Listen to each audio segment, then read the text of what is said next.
आदाब नाज़रीन, Z news में आपका खैर मकदम है।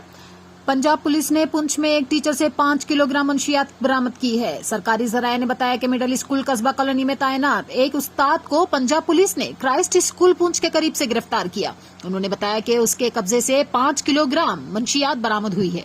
बाद अज़ा पंजाब पुलिस उसे पुलिस स्टेशन पुंछ ले आई और बाद में उसके किराए के कमरे में भी गई और वहां से 3 लैपटॉप बरामद हुए। जराये ने मजीद कहा कि ऑपरेशन के दौरान पंजाब पुलिस को पुंछ पुलिस ने मदद फराहम की।